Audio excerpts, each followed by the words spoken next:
Pode falar, pastor. Paz do Senhor. Boa tarde. Graças a Deus que nos dá vitória por Cristo Jesus. Mais uma oportunidade para estudarmos a palavra de Deus. Escola Bíblica Dominical, capítulo 3 do livro do Êxodo. Os irmãos que estão em casa, Deus abençoe. Que o Senhor possa estar aí na sua casa com vocês, e aos irmãos aqui presentes também, que Deus nos abençoe. Nós vamos orar e já vamos iniciar fazendo uma morfologia do capítulo 3 do Êxodo, isto é, interpretação versículo por versículo, para nossa melhor compreensão. Enquanto nós oramos aqui, os irmãos aí em casa vão preparando aí o capítulo 3 do Êxodo. Soberano e eterno Pai, Senhor, nós agradecemos pela oportunidade de mais um dia em nossas vidas, também pela oportunidade de chegarmos a esta casa de oração, e nós somos gratos porque o Senhor tem trazido alguns dos teus filhos, das tuas filhas, e aqueles que não podem estar conosco aqui, mesmo em seus lares, acompanhando esta aula, abençoe, dê graça.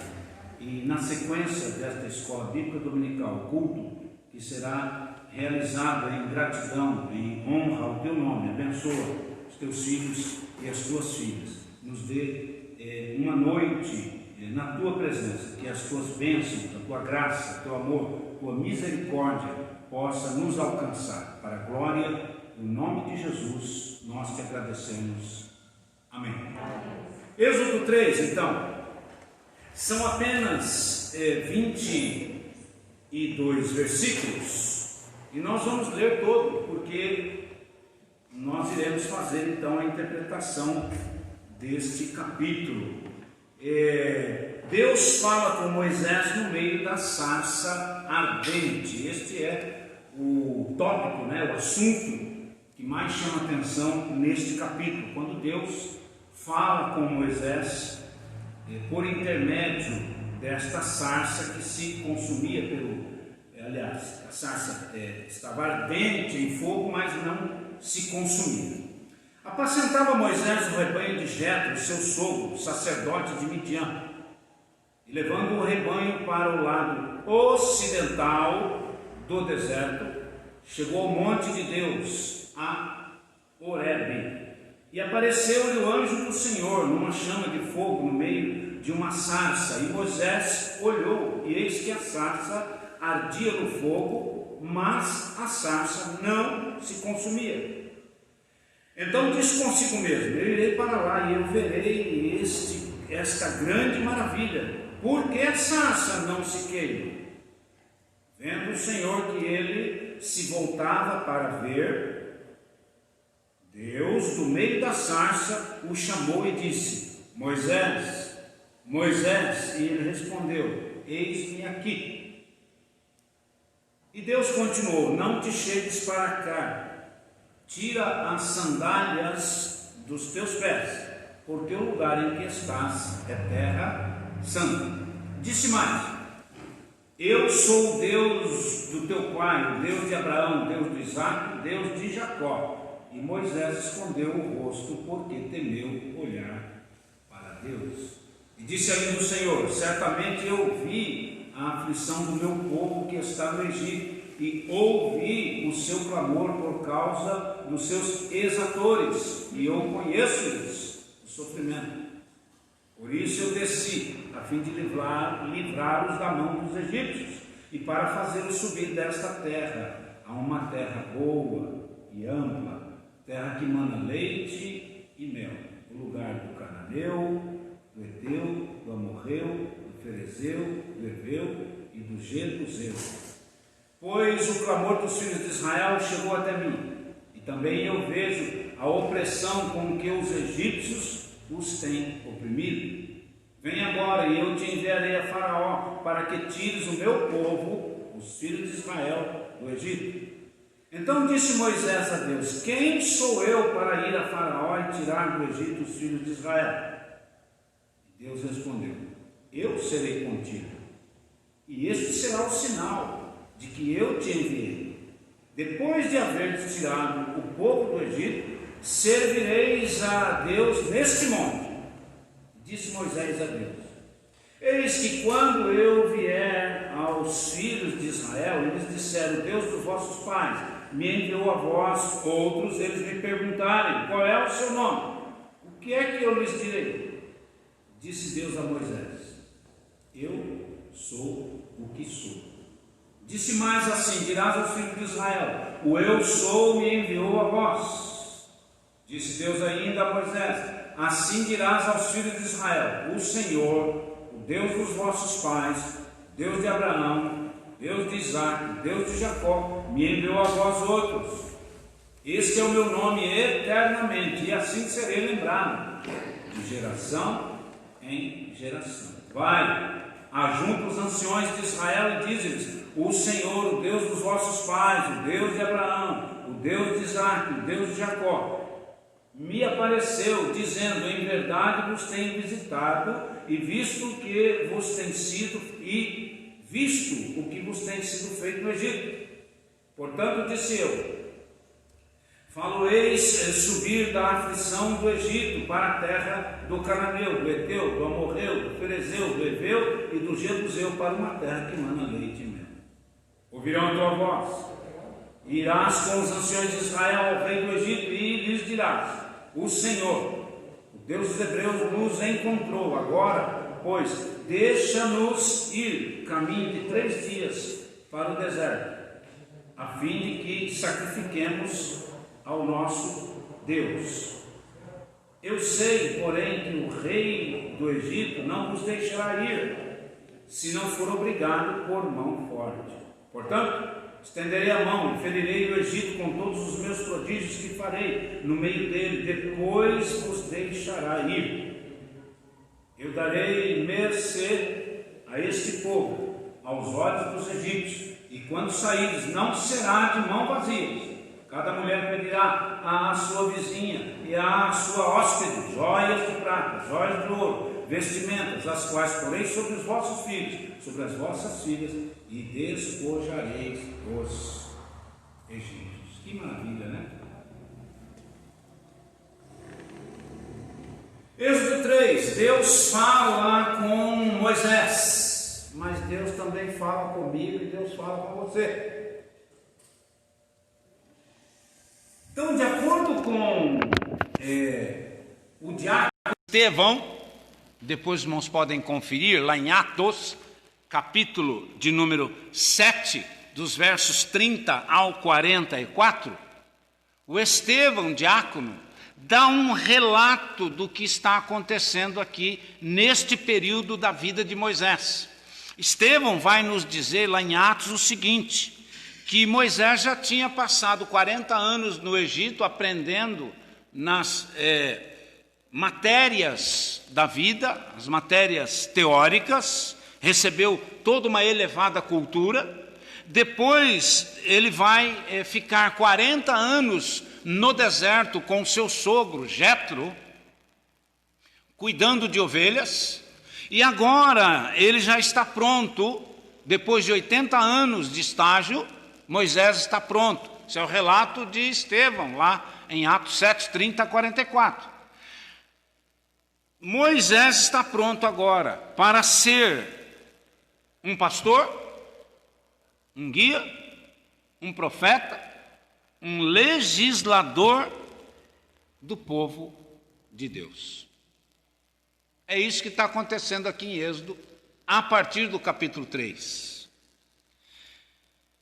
Nós não vamos falar muito ainda sobre o Monte Sinai, então só para ir orientando. Horebe é a mesma coisa que Sinai, é a mesma localidade. Nós vamos ver ao longo da matéria. Quando chegarmos lá por volta do capítulo 14 ao 17, ao 20, aí nós vamos detalhar o que significa a Península do Sinai e vamos por aí afora. Hoje nós vamos ver aqui, a partir do verso 1 do capítulo 3, o seguinte: que Deus havia feito um pacto. Os irmãos observaram Por 4 vezes Deus repete para o Moisés e para o povo que ele, Deus, era o Deus de Abraão, de Isaque e de Jacó. Lembrando de um pacto que havia sido feito entre Abraão e os seus descendentes. Não podemos esquecer que nós estamos na matéria de bibliologia e que estamos tratando agora do 2º livro e que tem como fundo o livro do Gênesis, onde o Abraão, o pai da nação hebreia, vai receber de Deus um pacto, uma aliança.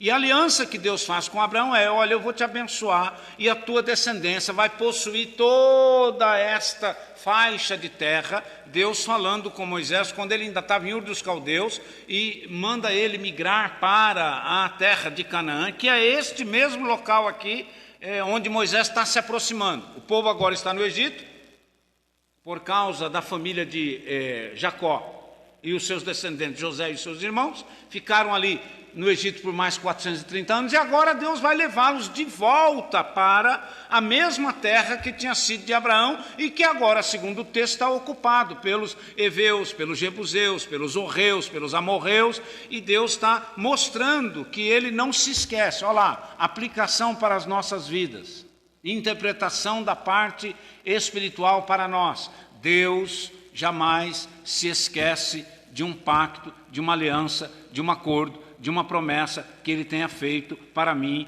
para você, para quem quer que seja. Como ele havia prometido a Abraão, que os descendentes dele habitariam em Canaã, agora Deus vai levar este povo de volta para a terra que já era deles, por direito, por herança. Tudo bem? Então esse é o pano de fundo do pacto abraâmico, perpetuado entre Deus e o velho patriarca Abraão. Bíblia aberta, verso 1 do capítulo 3 do Êxodo. Apacentava Moisés as ovelhas do seu sogro no lado ocidental do Horebe, ou do Sinai, tá bom? Midian, lembram do sogro de Moisés? Quem era o sogro de Moisés? Midian. A região onde habitava os midianitas, e portanto o sogro de Moisés, era a região do Sinai.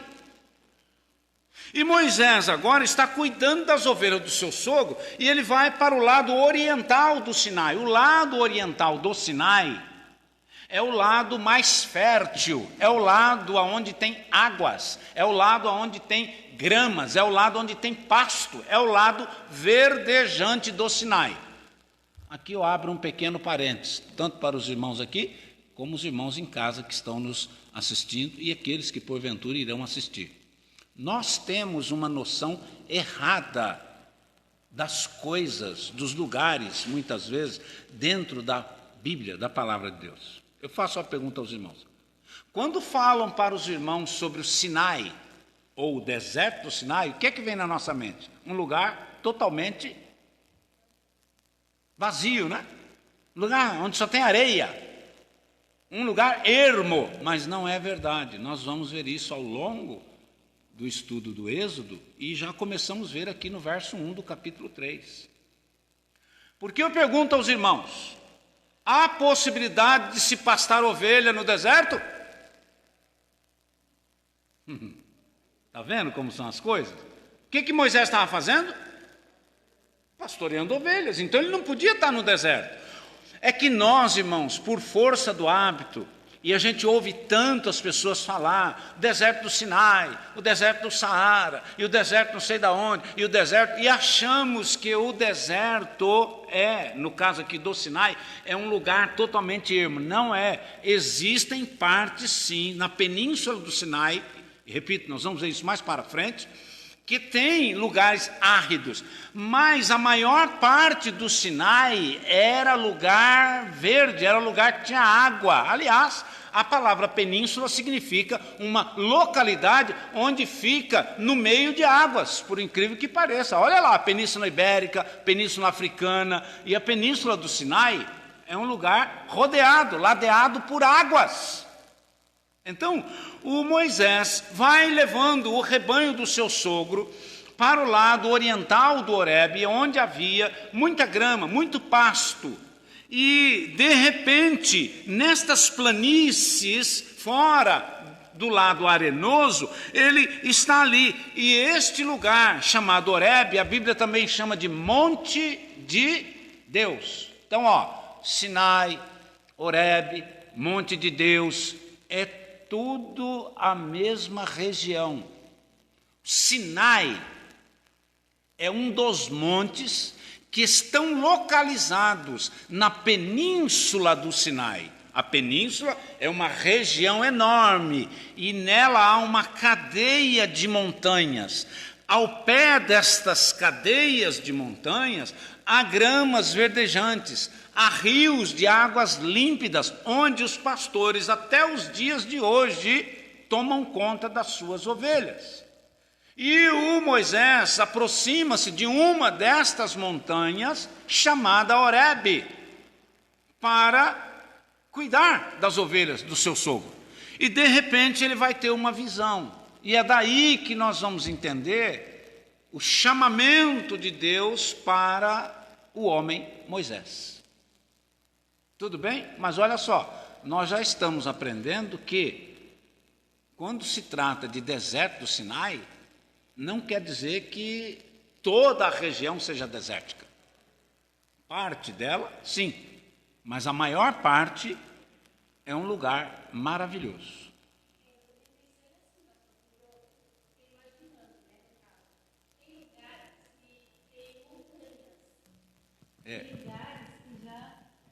Lugares de montanhas, já Isso. Lugares planos, né? Então, os lugares planos, aquele que estava preparado ali para Moisés estarem cuidando das ovelhas, então era um lugar santo, um lugar bem gostoso de estar, né? Então eu pensei nisso também. É verdade. Quando o pastor estava falando. É verdade. Eu estou chamando a atenção dos irmãos com calma, né, para a gente poder analisar, porque é comum, nós mesmos quando estamos lendo a Bíblia, e a gente começa a ler o livro do Êxodo, porque Deus vai mandar o povo para o deserto.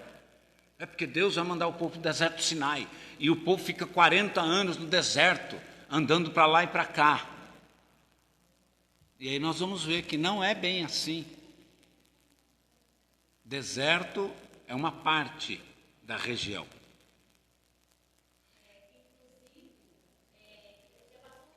Está desligado.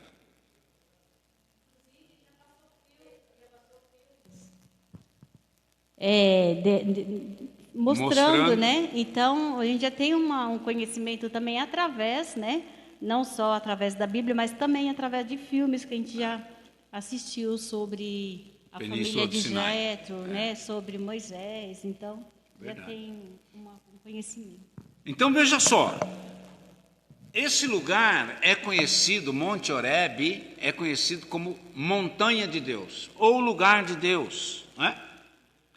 E mais tarde, Deus vai fazer cumprir-se a palavra que ele vai falar com Moisés, de que Moisés não estava ainda habilitado, capacitado, ele não entendeu ainda o que é que Deus queria com ele, e ele vai refutar quando Deus diz, você volta agora para o Egito e tira o meu povo de lá. E o Moisés diz, mas como eu vou fazer um negócio? Como é que eu vou saber que o Senhor vai cumprir esta palavra, que o Senhor essa promessa que o Senhor está me falando? Ele disse, o sinal para que você saiba que o que eu estou falando vai acontecer é que depois que você tirar o povo de Israel do Egito, você vai trazer o povo para esse lugar aqui, e quando você chegar aqui, você vai se lembrar do que eu estou te dizendo agora. Maravilha, hein? E nós vamos ver que o povo realmente, aliás, só para adiantar, o povo ficou estacionado, parado durante 2 anos no pé do Monte Horebe, no pé do Monte Sinai, entre os livros do Êxodo, entre os livros de Número, até passa o livro de Levítico, para que eles pudessem sair para começar a marchar os 40 anos nesta região. Antes deles saírem, eles ficaram 2 anos parados, com as tendas montadas no pé do Monte Sinai, recebendo de Deus orientação de como servi-lo como único e verdadeiro Deus. E Deus fez isso só para mostrar para Moisés que o que ele tinha prometido, ele cumpriu. Tá bom? Então interpretamos o verso 1 já, ó, tá? O lado ocidental é o lado onde havia muito pasto para as ovelhas. Verso de número 2 diz o seguinte: e apareceu-lhe então o anjo do Senhor numa chama de fogo. Pronto. Anjo do Senhor aqui, irmãos, é o que se chama de teofania. O que é teofania? Palavra tel, Deus. Fania, aparição, presença. Então, a ideia desse texto é mostrar que houve uma manifestação visível do poder de Deus, da pessoa de Deus, para Moisés, para que ele pudesse entender o que é que Deus estava querendo com ele. Teofania nada mais é do que um acontecimento miraculoso da presença de Deus, que a pessoa jamais irá esquecer. É o que acontece aqui. Moisés chega ali no Monte Horebe e, de repente, ele vê numa sarça, uma murta. Sarça, irmãos, são plantas, são moitas, mais ou menos do tamanho desse cesto aqui, ó. E a planície do Sinai era cheia dessas murtas. E, de repente, um grupo de murtas juntas começou a pegar fogo, mas ele percebia que o fogo estava em volta ali no meio da murta, mas a murta não queimava, os galhos, a planta não se consumia, e ele achou isso maravilhoso, espantou-se com isso. Claro, normal, natural, ele pode ver que ele faz uma pergunta: como é que é isso? Como é que pode esta planta estar pegando fogo e ela não se consome? E aí o Moisés quis ir até o lugar. E aí a gente vai ver o que aconteceu. Então, no verso 2 aqui, ó, este fogo que queimava, ou melhor, este fogo que aparecia na sarça, na murta, tem a simbologia da presença de Deus na vida do crente, na vida daquele que se coloca à disposição de Deus. Ok? Então, teofania é a manifestação de Deus em todo o Antigo Testamento. Então, quando os irmãos estiverem lendo e aparecer assim, ó, e o anjo do Senhor fez tal coisa, o anjo do Senhor apareceu e realizou alguma coisa, está falando da presença de Deus em meio a uma circunstância. E toda vez que há uma teofania no Antigo Testamento, toda vez que há a presença de Deus, haverá um milagre, da mesma maneira. E é por isso, irmãos, são esses os detalhes que nós precisamos entender. Por isso que Jesus vai dizer assim, ó, eu e o Pai somos um.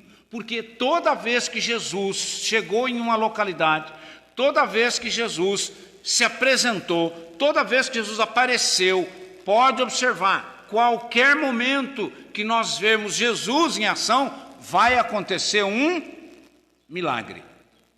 Uma manifestação do poder, da autoridade, do amor, da misericórdia, da grandeza de Deus. Ok? Então, no Antigo Testamento é assim, toda vez que há a manifestação de Deus, vai ocorrer um milagre. Tá bom? Então, esse fogo aqui, que não consumia a sarça, representa para nós a presença do Espírito Santo em nossas vidas. Um dos símbolos do Espírito Santo é também o fogo, que traz para nós a comunhão. Uma pessoa cheia do Espírito Santo de Deus, ela tem uma comunhão plena com Deus. Estava numa localidade santa, a ponto de, daqui a pouco, Deus dizer para ele, olha, o lugar que você está. Por isso que Horebe é conhecido como Monte de Deus, ou região de Deus. Deus escolheu aquele lugar para se manifestar a Moisés, para se manifestar à nação de Israel, para se manifestar ao mundo o poder, a autoridade que ele tinha sobre todas as coisas. Porque é daqui, a partir do Êxodo 3, que Deus vai revelar a Moisés os prodígios que ele vai fazer no Egito e em todo o lugar onde o povo de Israel chegasse. É aqui que começa. a manifestação progressiva de Deus para a nação de Israel. Lembra? Até agora, Deus estava pactuando com homens. Qual foi o tema da nossa primeira aula sobre o Êxodo? Deus agora faz um pacto com a nação, com o povo todo agora. Esse povo, Deus escolheu para ser representante dele em meio às outras nações. Ok? Ok, pastor, eu tenho uma dúvida. Pois Quando não. está falando a questão da chama, né, da sarça ardente, que Deus aparecia, né, vinha como fogo, né? Sim. E hoje em dia, como é pregado aí no meio pentecostal, vamos dizer assim, né? Como fica esse fogo que fala que Deus aparece? É para engrandecimento do homem, isso eu quero saber, né?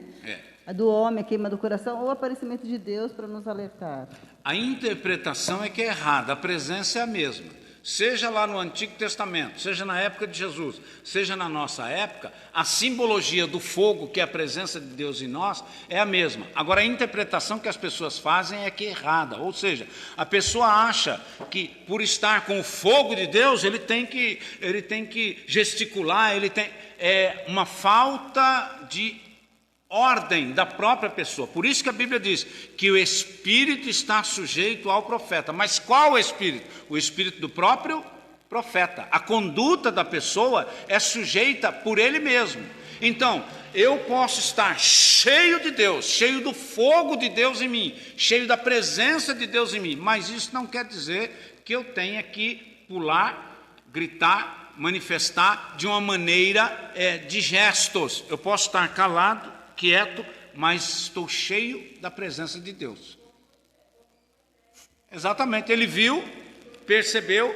Então, irmã Terezinha e demais irmãos, o que acontece hoje é uma interpretação fora da realidade que o texto bíblico diz. Isso não quer dizer que uma pessoa cheia do Espírito Santo não possa manifestar gesticulando a glória de Deus. Pode. A pessoa pode levantar as mãos, pode, mas não pode se entrar naquilo que nós chamamos de exageros. Não é? Então tem pessoas que exageram. Ele acha que ele está descontrolado. Ele entra no que se chama de êxtase. Isto é, perde o controle sobre o seu corpo e atribui isso ao fogo que o Espírito Santo coloca dentro da pessoa. Não é? Mas, na verdade, nós podemos controlar, no sentido de que eu preciso saber qual é o ambiente que eu estou, para que a presença de Deus possa ser manifestada em honra, em glória. Falando assim de lugar santo, então, trazendo para os dias de hoje, onde eu estou, Deus está. Sim. Então, o lugar que eu estou também é santo. Na varanda da minha casa pode ser santo, né? A cozinha, qualquer lugar, todos os lugares pode ser santo, porque onde a presença de Deus está, onde eu estou, a presença de Deus está comigo, né? Não é só por causa da minha pessoa, mas sim porque Deus é misericordioso, tem comunhão comigo. Então, é por isso que nós precisamos manter a nossa vida de comunhão e santidade com Deus. E aí entra o personagem José e tantos outros personagens da Bíblia, que aonde essas pessoas estavam, Deus estava com ele. A presença de Deus estava com ele. Agora, se nós entrarmos para o caminho do pecado, se nós entrarmos para o caminho da desobediência, como aconteceu com o povo de Israel e com muitos personagens bíblicos, e acontece comigo e com você, quando nós pecamos, nós deixamos a presença de Deus. Não é Deus que nos deixa, somos nós que deixamos a presença de Deus. Mas é verdade. Se tiver em comunhão com Ele, né? Em qualquer lugar. Em qualquer lugar. Deus está lá. Qualquer lugar que a pessoa estiver estando em comunhão com Deus, Deus está presente. A pessoa pode estar na cozinha, a pessoa pode estar na condução, a pessoa está no trabalho, a pessoa está andando pela rua, não importa onde está. Aqui na igreja, lá na varanda, lavando a roupa, Deus está com você. Amém. Pastor, eu tenho outra dúvida. Conta uma frase: Santo Espírito desce como fogo. Santo Espírito desce como fogo. Uma música que a gente ouve, né? Então eu queria saber do pastor, o que o pastor acha? Irmã Terezinha, e depois continua: incendeia. Eu vou pedir para a senhora permissão de não interpretar isto agora, já. Não estou fugindo da resposta, não. É que para dar essa resposta, eu preciso levar um bom tempo. E se eu der essa resposta agora, eu vou fugir aqui da aula, né? Mas o que a senhora está perguntando segue a mesma explicação que eu acabei de dar agora há pouco. É a interpretação das pessoas que estão errada e não a forma de Deus agir. A forma de Deus agir nunca muda. A presença do Espírito Santo em nossa vida é vital. Aliás, quem não tem o Espírito Santo de Deus em sua vida, não tem Deus. Mas a forma das pessoas interpretarem é que causa essas confusões nas linguagens, nos hinos, nas pregações e vai por aí afora. Então, se eu for responder para a senhora à altura, eu vou levar aqui mais uma meia hora. Então, eu vou pedir para a senhora permissão para deixar essa resposta para uma outra ocasião. Pode ser? Pronto. Deu para entender aí verso 1 e 2 e 3? Ou seja, que ele estava apacentando as ovelhas lá do lado oriental, que o anjo do Senhor apareceu, que é a presença de Deus, e que a sarça não se consumia. Tá certo? Verso de número 4, e aqui eu entro direto na aplicação. O que é que diz o verso 4? Diz o seguinte, ó: vendo o Senhor que ele se voltava para ver Deus, aí Deus vai dizer para ele: olha, o lugar que você está é um lugar santo. A interpretação aqui é a aplicação direta. O Senhor, Deus, ele fala comigo e com você, pessoalmente. Fala coletivamente também. Mas todos nós, irmãos, precisamos ter a experiência da fala pessoal de Deus comigo e com você individualmente. Foi o que aconteceu aqui com Moisés. Antes de Deus enviar Moisés para falar com o faraó e falar com o povo de Israel, Deus falou pessoalmente com Moisés. Quando Deus quer lhe usar, quando Deus quer mostrar a você que Ele tem comunhão com você e que você está dentro daquilo que Deus quer, Ele fala com você pessoalmente. O que eu estou querendo dizer é o seguinte: não adianta o pastor falar, não adianta um profeta lhe anunciar, não adianta um sacerdote falar com você. Ninguém tem maior autoridade diante de Deus do que você mesmo. Por quê? Porque Deus fala com você primeiro. Antes de Deus falar com o pastor a mensagem, Deus fala com você a necessidade que você tem. Porque às vezes a pregação que é feita na igreja, uma ou outra vai encaixar com a sua necessidade. Mas o falar de Deus, ele é diário. O falar de Deus para mim e para você é o falar das nossas necessidades. Então, nós como cristãos precisamos aprender. Nós não podemos ser dependentes de outras pessoas para ter comunhão com Deus. Por isso, Jesus veio quebrar esta ideia de que Deus só fala através de profetas, de que Deus só fala através dos reis, de que Deus só fala através dos sacerdotes, de que Deus só fala através de pessoas que Ele usava no Antigo Testamento. Jesus veio quebrar essa ideia dizendo que cada um de nós somos sacerdotes do Deus Altíssimo. Ou seja, a partir do momento que Jesus morreu na cruz do Calvário, quando a cortina do templo, o véu, se rasga, todos nós agora temos um livre acesso diante de Deus por Cristo Jesus. Portanto, antes de Deus falar comigo e com você através de alguém, eu preciso estar à disposição de Deus para que Ele fale comigo pessoalmente. Que não vai adiantar nada, irmãos. O que o texto está nos ensinando, e eu faço essa aplicação, não adianta, o pastor pode falar 50 anos com a igreja. O profeta que Deus usa pode falar quantas vezes for. Se eu e você, como pessoas individuais, está entendendo o que eu estou dizendo? Como pessoa individual, como filho de Deus individual, se nós não ouvirmos Deus falar conosco no dia a dia, de nada vai adiantar o homem falar. Entendeu? Então a nossa maior comunhão, a nossa maior maneira de ter comunhão com Deus é a pessoal. Eu preciso ter comunhão com Deus. Deus precisa, dentro dessa minha comunhão com Ele, falar comigo diariamente. E você sabe que é assim. Quando eu e você precisamos de algo urgente, quando eu e você precisamos resolver uma questão pessoal, particular, e aí vem a questão da oração. Onde é que nós vamos procurar? Onde é que nós vamos ter essa comunhão com Deus? É na oração. É na meditação, mesmo sem estar falando audivelmente, sua mente, seu corpo, seu espírito, sua alma está voltada, está ligada a Deus, está em comunhão com Deus. E Deus fala comigo e com você sem precisar Ele abrir a boca.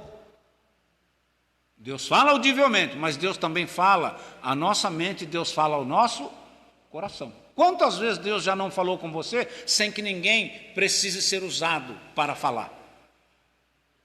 Certo? É isso que está acontecendo aqui.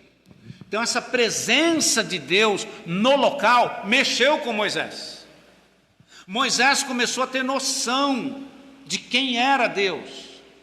Não se esqueça, Moisés é da tribo de Levi, descendentes do Jacó. Certo? Portanto, ele conhece Deus. Ele conhece a Escritura que está nas suas mãos até então. Ele tem todo o ensino dos seus ancestrais. Seu pai, do seu avô, do seu bisavô, mas agora o negócio é pessoal, ou seja, Deus conhece cada um de nós, atende toda a nação, atende toda a congregação, atende toda a igreja, mas Deus quer falar comigo e com você pessoalmente. Amém, pastor. Eu acredito dessa forma também que o pastor tem falado. Diante da pandemia que nós estamos vivendo, né, diante de tudo isso que nós estamos vivendo, hoje nós temos acesso, hoje não, sempre, né, de Jesus para cá, nós temos livre acesso para com Deus, mas nesse momento que nós estamos vivendo, parece que nós nos aproximamos mais de Deus. Verdade. Que antigamente parece que nós tínhamos uma muleta, né, que nós apoiávamos em alguém do nosso lado, ia pedir a permissão, ia pedir oração, e não, hoje em dia você e Deus têm livre acesso mesmo, como o pastor falou, né? E outra coisa, quando Deus falar conosco, eu sinto Deus falar no meu coração muitas vezes, diretamente comigo. Eu passei, 15 dias atrás, eu passei por uma situação que Deus falou no meu coração, e eu falei, não vai acontecer, e aconteceu. E aí eu me senti assim, negligente, né? E aí eu tive uma consequência, é claro, né? Mas Deus falou claramente no meu coração. Então, a gente ouve a voz de Deus muitas vezes e não quer atender aquilo. Né? É verdade. Minha esposa recentemente teve uma grande experiência com Deus, experiência pessoal. E as irmãs, as mulheres, têm essa tendência de ser muito cuidadosa com todo mundo, de querer resolver o problema dos filhos, dos parentes, dos amigos. A mulher, Deus deu essa característica, que é uma característica positiva, não é? Esse desejo de querer abraçar todo mundo. Só que isso muitas vezes acaba acumulando problemas para você, para a pessoa. E Deus um dia, recentemente, a Miriam preocupada com um monte de gente, com um monte de coisa, querendo resolver tudo, e Deus disse assim para ela, até quando você vai ficar assim? Até quando você vai querer teimar com uma coisa que eu já tenho conversado com você? Aí ela soltou a carga. Ou seja, tem épocas, tem horas que nós estamos querendo carregar a carga de todo mundo e esquecemos da nossa vida particular com Deus. E ela agora disse que está bem mais leve. Eu falei, graça, até emagreceu, viu? Entenderam, né? Então, é assim que Deus faz com a gente. Não é errado, irmão, nós nos preocuparmos com o outro. Não é errado nós queremos ajudar o outro. Não é errado nós estarmos envolvidos com as pessoas. Não, só que eu e você precisamos entender. Você não tem condição, ninguém tem condição de resolver o problema de todo mundo.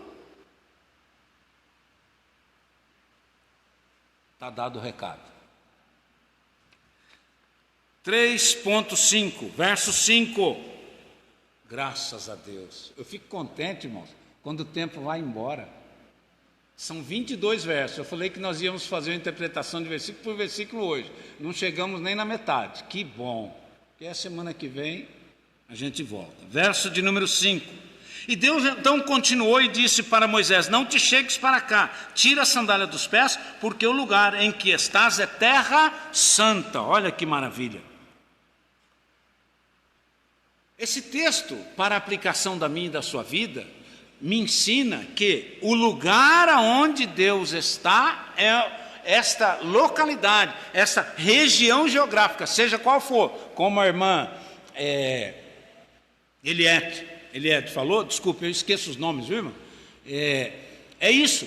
Então, se você está lá perto do tanque, aquele lugar ali que você está é a região santa. Você sai dali e vai para a cozinha, é a região santa.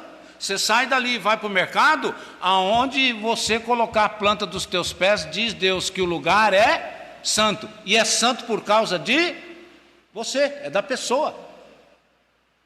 E quem era a pessoa que estava nesse lugar agora? Deus. Deus está falando com Moisés. A presença de Deus é notória. Então, esta localidade chamada Horebe, que é o Sinai, toda esta região, por causa da presença de Deus, se torna um lugar santo. E Deus mesmo havia santificado essa região geograficamente para abençoar esta nação. Irmãos, sabem que, por exemplo, a igreja aqui, isso aqui é um local santo.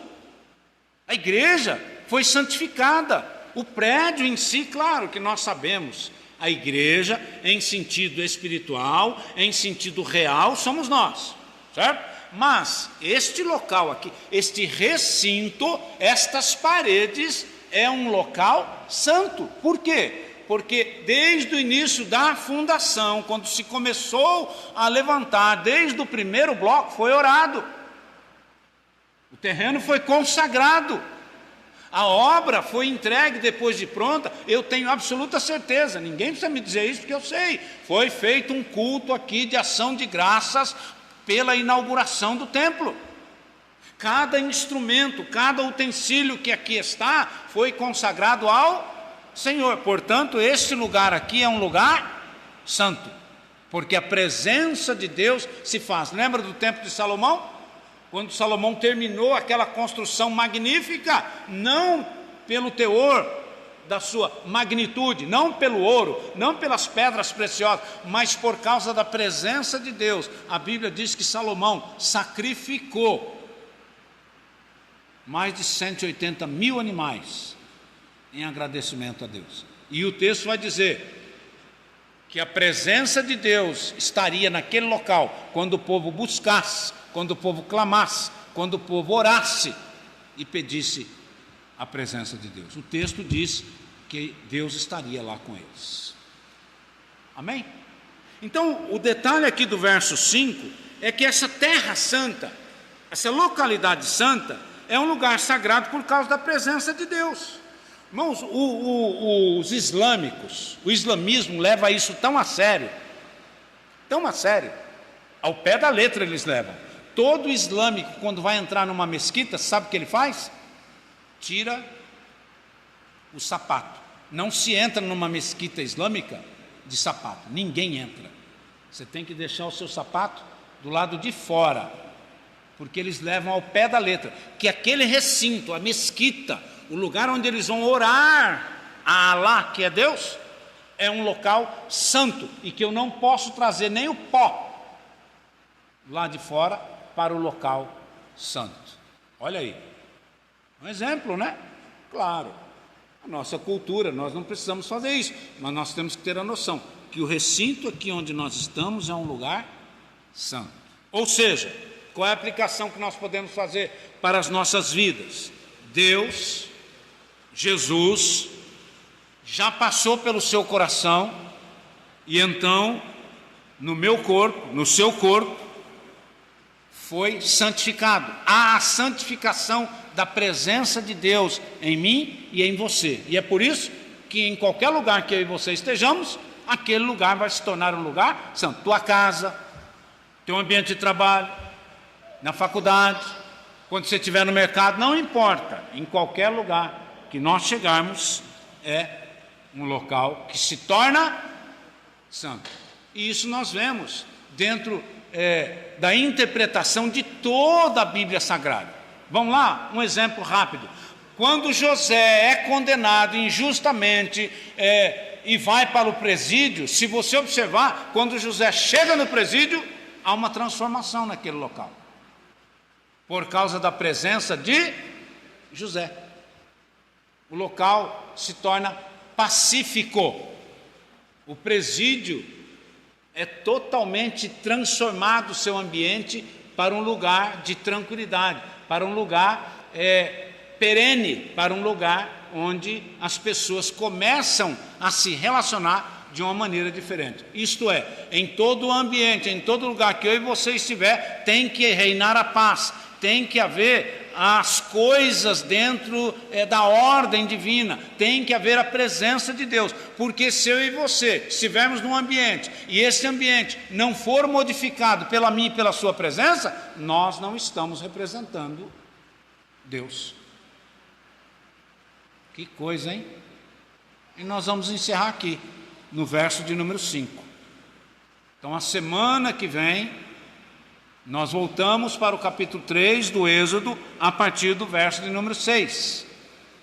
Porque a nossa proposta é interpretar versículo por versículo e ir analisando o que é que está acontecendo aqui no texto. Mas hoje nós aprendemos que Deus preparou Moisés 40 anos no Egito, 40 anos com o sogro, e agora Moisés já está apto para mais 40 anos lidar com o povo de Israel.